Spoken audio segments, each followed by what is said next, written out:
see coal as this invisible force that has totally changed the course of human history, and it's really the bedrock of our civilization. But you never actually just see the material.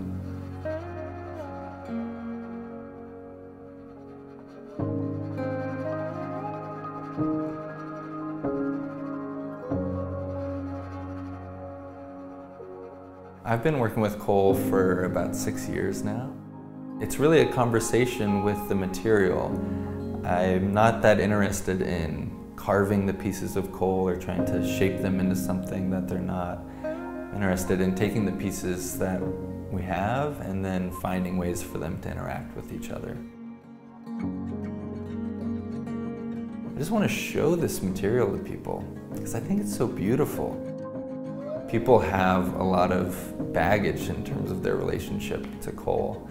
You know, coal is something that is often looked at as a resource or looked at as a pollutant, looked at as something that is changing the surface of the earth and changing our climate. But I think it's very rarely that we have the opportunity to consider it for the way that it embeds deep time, the way that coal represents a different period in our Earth's history when Montana was a jungle and there were dinosaurs here. How can looking at coal and interacting with coal make us think about those things? The concept behind this work is to create a piece that will change over time. So the piece has been dormant over the last 2 months in the museum, with the coal, the steel, and the salt kind of waiting there with all of this potential energy. And then during the performance, the piece will kind of come alive and there will be this activation, and the sculpture itself is actually going to be making sound and making noise when we pour water over it.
The way that humans have interacted with coal for so long is really based on a lot of violence, a lot of destruction, and I think creating this moment that can be very quiet and very meditative, and this moment of cleansing in a way is something that I'm interested in.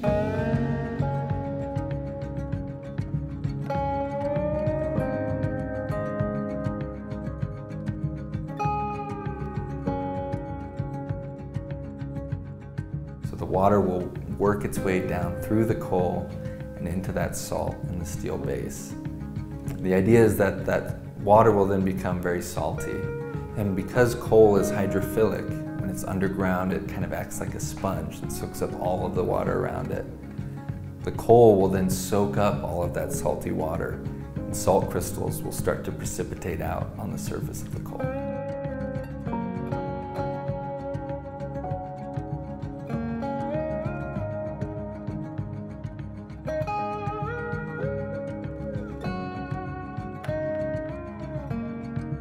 What I hope is that through this performance and someone interacting with coal, they might stop and think, oh wow, I've never thought about coal this way. I've never thought that coal could be beautiful, or that it could make this sound, or I've never thought about the fact that it took 60 million years for this material to be here, and what a privilege it is to interact with it.